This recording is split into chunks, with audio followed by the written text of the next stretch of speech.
حدیث سنیے، نبی علیہ السلام نے فرمایا ہر دین کا ایک خلق ہوتا ہے۔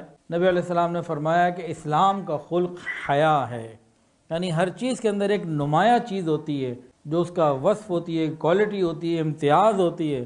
تو اسلام کا جو امتیاز ہے وہ حیا میں ہے۔ اور حدیث کے اندر آتا ہے، نبی علیہ السلام نے ارشاد فرمایا جس بندے کے اندر حیا نہیں اس بندے کا دین نہیں، اور فرمایا کہ دنیا میں جس بندے کے اندر حیا نہ ہو وہ جنت میں داخل ہو ہی نہیں سکتا۔ اللہ تعالیٰ بھی حیا والے، تمام انبیاء حیا والے، حضور پاک صلی اللہ علیہ وسلم حیا والے، تمام صحابہ حیا والے، جنت میں اللہ تمام حیا والوں کو جمع کر دیں گے۔ بے حیاؤں کا جوڑ ان حیا والوں کے ساتھ، پاکیزہ اور مبارک ہستیوں کے ساتھ نہیں لگ سکتا۔ ہمیں حیا کو اللہ سے مانگنا چاہیے۔ تو معلوم کیا ہوا، حدیث میں بات آئی کہ جس کے اندر حیا نہ ہو وہ جنت میں نہیں جائے گا، یعنی بے حیا پھر کدھر جائے گا؟ وہ جہنم میں جائے گا۔ اور ایک حدیث کے اندر آتا ہے حیا ایمان کا حصہ ہے اور ایمان جنت میں لے کے جائے گا۔ اور ایک اور حدیث کے اندر آتا ہے حیا کم بولنے کا بھی نام ہے، کم بولنا یہ بھی حیا کے اندر موجود ہے۔ اور ایک حدیث کے اندر آتا ہے نبی علیہ السلام نے ارشاد فرمایا جس چیز کے اندر بھی فحاشی ہوگی وہ اس کو عیب دار بنا دے گی، یعنی ہر وہ چیز جس کے اندر فحاشی ہے وہ عیب دار ہے اللہ اور اس کے رسول کی نظر میں۔ اور فرمایا جس چیز کے اندر بھی حیا ہوگی وہ اسے زینت دے دے گی۔ ہر وہ چیز جس میں حیا ہے وہ زینت والی ہے اللہ اور اس کے رسول کی نظر میں۔ تو فحاشی سے چیزیں عیب دار بنتی ہیں اور حیا سے چیزیں زینت والی بنتی ہیں۔ حیا ایک صفت ہے انسان کے اندر جو اللہ نے رکھی، مردوں کے اندر بھی ہے اور عورتوں کے اندر بھی ہے۔ مردوں کے اندر نسبتاً عورتوں سے کم ہے، عورتوں کے اندر مردوں کی نسبت بہت زیادہ اللہ نے رکھی ہے۔ اس کی وجہ کیا ہے کہ عورت کے اندر حیا اس لیے زیادہ ہے کہ اس نے آگے بچوں کی تربیت کرنی ہے اور ان کو حیا کا سبق دینا ہے، عملاً سکھانا ہے، ایک بات۔ دوسری وجہ عورت کے اندر حیا زیادہ ہونے کی یہ ہے کہ اللہ رب العزت نے عورت کی ذمہ داری لگانی تھی کہ تم نے اپنی عزت اور ناموس کی حفاظت کرنی ہے۔ تمہاری زندگی کا سب سے بڑا رول جو ہوگا وہ یہ ہوگا کہ تم نے اپنی عزت اور ناموس کی حفاظت کرنی ہے۔ تو جس چیز کی حفاظت کی ذمہ داری دی گئی تو سپورٹ میں اللہ تعالیٰ نے حیا بھی زیادہ دے دی کہ اس کے لیے اس کام کو پورا کرنا آسان ہو جائے۔ جو ڈیوٹی ملی ہے، جو منصب ملا ہے، تو اس کے مطابق اس کو صفات بھی دے دی جائیں، کوالٹیز بھی عطا کی جائیں۔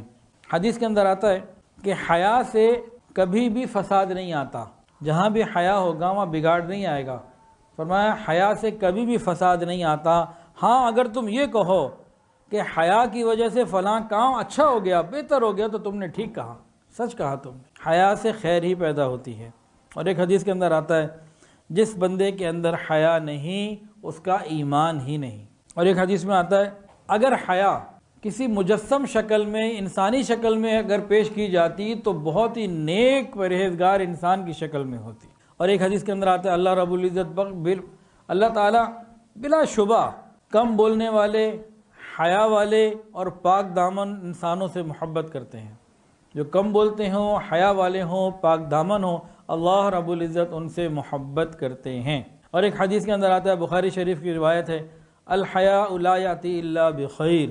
فرمایا حیا کا نتیجہ خیر کے سوا کچھ نہیں ہوتا۔ حیا جب لے کر آئے گی نتیجے میں خیر ہی اور بھلائی ہی لے کر آئے گی۔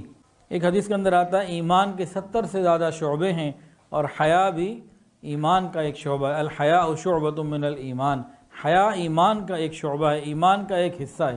اللہ تعالی ہمیں حیا اور پاک دامنی والی زندگی عطا فرمائے۔ پہلے انبیاء کرام کی تعلیمات اور ان کی باتیں جو آگے امتوں میں ٹرانسفر ہوتی رہیں اور آج بھی موجود ہیں، فرمایا اس میں کہ ان کا ایک پیغام یہ تھا کہ اگر حیا تم سے دور ہو جائے تو پھر جو چاہے کرو۔ جب انسان بے حیا ہو جائے نا، پھر جو چاہے کر، فاصنع ما شئت اذا لم تستحی فاصنع ما شئت۔ جب تم بے حیا ہو جاؤ تو پھر جو چاہے کرو۔